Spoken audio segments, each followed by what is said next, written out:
A student, today we are going to teach about the question answer of our community life. uh, Unity in diversity. I have taught you earlier about this lesson, but today I will discuss you about the question answers of this lesson. Now first question is your, what is community life? The answer will be to fulfill the requirements and needs of the people. Situations compel them to live together and extend mutual cooperation. This is called community life. Now another question is, how did the community life begin? In our daily life, we require the services of farmers, tailors, electricians, plumbers, shopkeepers, teachers, doctors, and many more specialists and skilled workers. That is, we are interdependent. Interdependence promotes the feeling of togetherness, belongingness, and social well being. This paves the way for continuous development of community life. Now, another question is your, how does the cultural exchange help in community life? So, the answer of this question will be, culture is basically habits, tradition, sports, festivals, dance, food, and languages. Second point, it varies from region to region. By exchanging of culture, community get to know each one better. It gives great possibility of better relationship with other community. And third point is your, it is possible to improve social and economic relationship with that community by cultural exchange. Now, there is an important question. What is the distinguish between the rural and urban communities? So first of all, we should draw a table and write in this way. Left side write rural communities and right side write urban communities.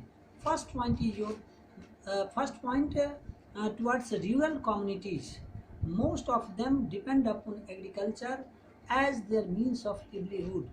On the urban community side, first point, most of them depend upon trade and industry for their livelihood.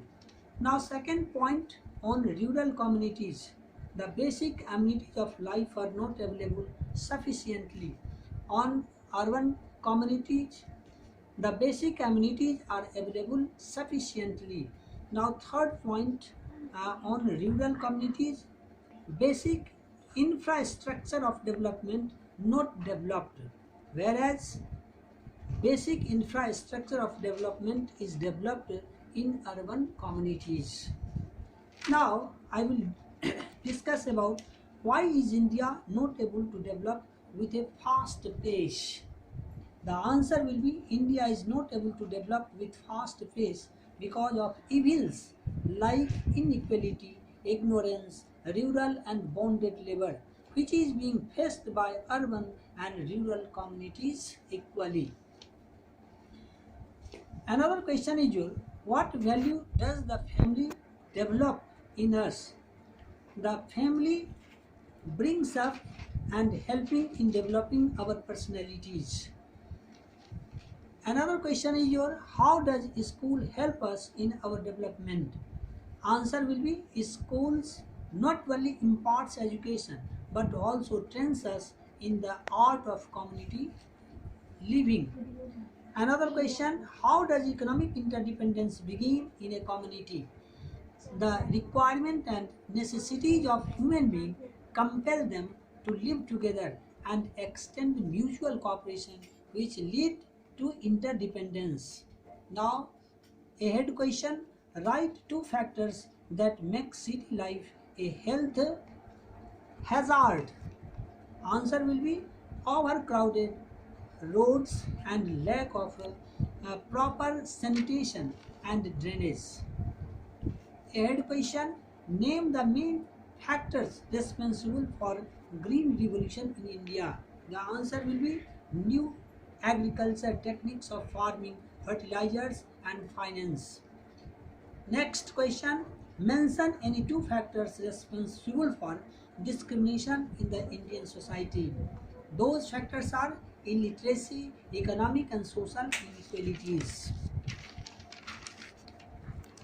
Now, another question is, which is the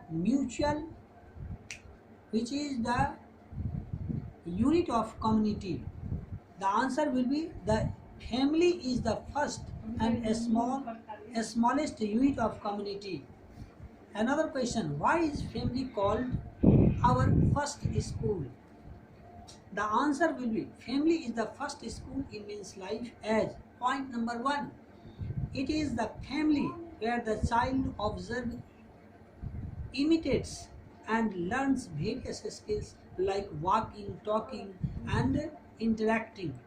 Second point will be the use of mother tongue enables the child to express his or her feelings. And third point is your inculcation of civic values like discipline, dedication, honesty, patriotism, obedience, truthfulness, sacrifice, and cooperation help the child in the development of his or her personality. Now, it is very important questions for all of us. How India is a country of unity in diversity?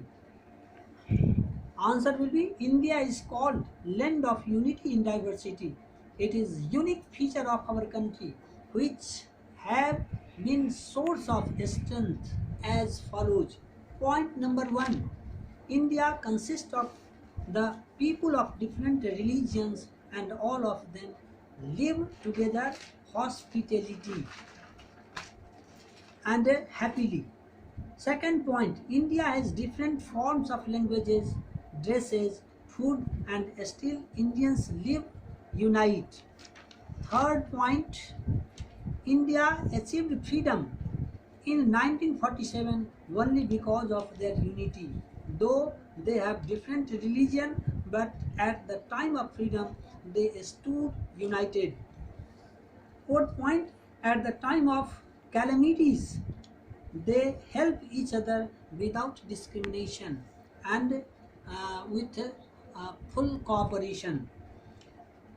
Fifth point, festivals like Baisakhi in Punjab, Onam in Kerala and Pongal in Tamil Nadu, Garba Nritya of Gujarat, Bihu dance of Assam and Ghumar of Rajasthan vividly reflect the culture and tradition of the community of these regions. So we Indians feel proud of our rich cultural biodiversity, our respect and faith in the diversity, our respect and faith in the diversity has kept India united and integrated. Now another question is why constitutional provisions was incorporated for a particular segments of the people of society. Unfortunately, due to social and economic discrimination, inequalities, discrimination was prevailing in our society as point number 1, the poor and downtrodden are being exploited and ill-treated by the rich people. Second, the followers of one religion look down upon others. And third point is the main folk are exploiting the women. These types of differences cannot be called a form of diversity, but they are inequalities and discriminations. So, when the Constitution of India was being framed, special provisions were incorporated to free the nation from these evils. Its aims was bringing social, economic and political equality. Now another question is, what is difference between fundamental rights and directive principle of a state policy?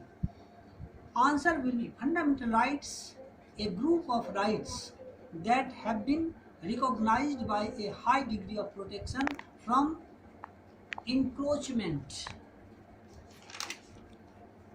Earlier it was 7 in numbers, but nowadays after constitutional amendment these are 6 in numbers. They are first, right to equality, second, right to freedom of expression, Third, right against exploitation. Right to freedom of religion.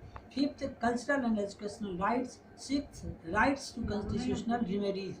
But directive principle of a state policy are guidelines which are in part 4 of our constitution from article 36 to 51.